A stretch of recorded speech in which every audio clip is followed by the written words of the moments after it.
Imagine this. You have an exam coming up. You sit at your desk, textbook open, notes everywhere, highlighter in your hand. You read one paragraph, then read it again, then just stare at it, hoping it magically uploads into your brain like a download. You turn the page, realize you remember almost nothing, and suddenly you feel the urge to check your phone, clean your room, or reorganize your entire life. Anything except actually study. Your heart beats a little faster, your brain feels foggy, and you start thinking, why does it feel like the more I study, the less I remember? If that sounds like you are not dumb and you are not broken. You are just stuck in an exam system that is basically panic plus vibes. In Japan, many students grow up with simple habits that make exam prep feel more like training for a sport. Calm, structured, repeatable, no magic, no genius genes, just systems that give the brain a fair chance. In this video, I want to share 4 Japanese-inspired exam habits that can change your test results, not by making you study a lot more, but by helping you study much smarter. These habits are simple, practical, and you do not need extreme discipline to use them. By the end, I want you to feel like this is actually doable, and that you can try at least one of them today. First, Habit 1. Turn your exam into a simple daily plan. Many Japanese students do not treat exams like a random event that suddenly arrives out of nowhere. They zoom out early. They look at the exam date and work backward, breaking their preparation into small pieces spread over days or weeks. It sounds boring, but it works. Most of us do the opposite. We join the Start Next Week club, and then suddenly it is next week, and we end up saying that we will just pull an all-nighter and hope for the best. That is how you end up rereading the textbook at 2 in the morning and forgetting everything by 9. You can fix this with a very simple move. Take a piece of paper and write the exam date at the top. Below that, write the main topics that will be tested. Then, instead of trying to cover everything at once, gently assign a few topics to each day between now and the exam. For example, one day could be vocabulary from Chapter 1 and 10 practice questions. The next day could be formulas from Chapter 2 and another set of questions. Nothing has to be perfect. You are simply turning a huge, scary exam into small daily tasks. Right away, your stress goes down and your brain gets more repeated contact with the material, which is what actually builds memory. Be honest with yourself for a second. Are you more of an early starter or more of a night before panic person? You can even say it out loud or write it down. Just noticing that pattern is already a step. Next, Habit 2. Study your mistakes like they are gold. In many Japanese schools and cram schools, students do not just move on after practice questions.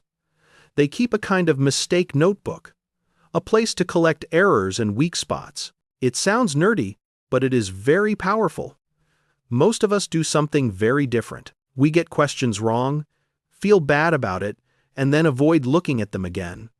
Or we quickly check the answer key, say, "Oh, okay," and then forget the lesson 5 minutes later. The Japanese-style approach treats mistakes as a roadmap. If you fix your usual mistakes, your score almost has to go up. You can do this in a very simple way. Take a small notebook or open a document and call it your exam upgrade log or mistake book. Every time you get something wrong, whether it is homework, a quiz, a past paper, or a random practice question, write down 3 things in plain language. Write what the question was about. Write what mistake you made, as exactly as you can. For example, you mixed up 2 formulas, skipped a step, or misread what the question was asking. Then write down the correct idea or method.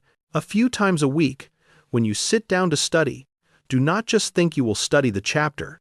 Spend some time reviewing this mistake log.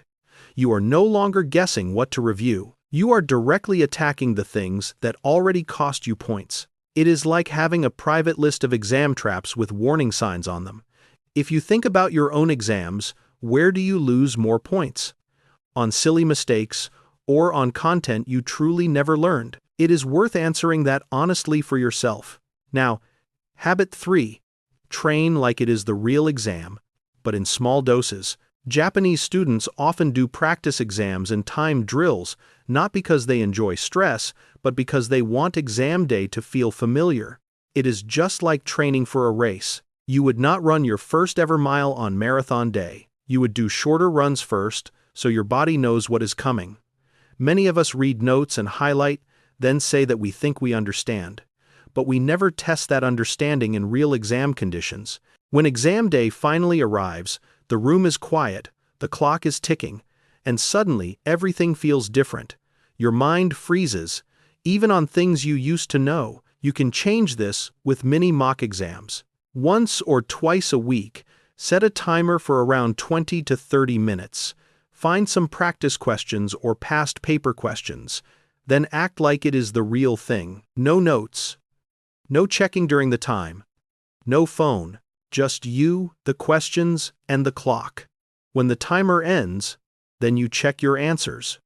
Anything you got wrong goes straight into your mistake book. In one simple session, you train both your knowledge and your ability to think under a little pressure. Over time, exam conditions stop feeling like a jump scare and start to feel like a situation you have already handled many times. If you have ever walked into an exam and felt your brain go completely blank, you are definitely not the only one.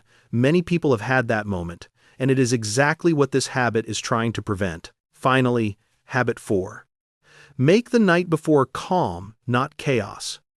If you look at many top students in Japan, the night before a big exam is not about learning new material. It is about light review, organizing, and calming the mind.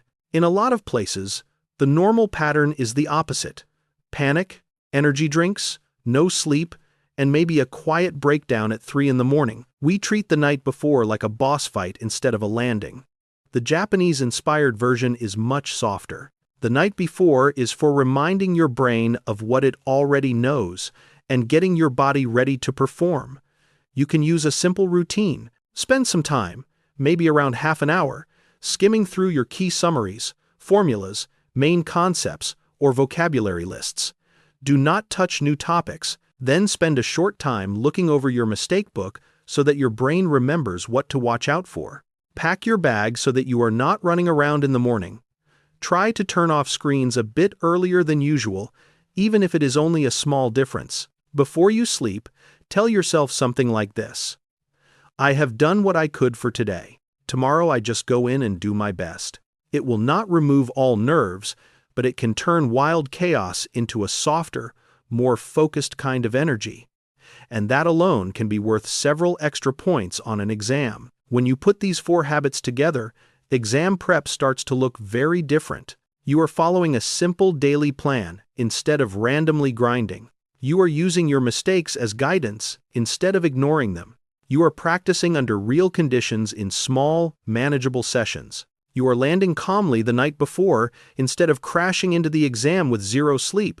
You do not have to become a robot. You do not have to wake up at 4 in the morning or study 10 hours every day. You just adjust the system around you so your brain can finally work the way it is supposed to. If this feels like the exam strategy you wish you had earlier, you can choose one habit and decide exactly when you will try it for your next test. Say it out loud or write it down. That small decision is your first step toward a very different result.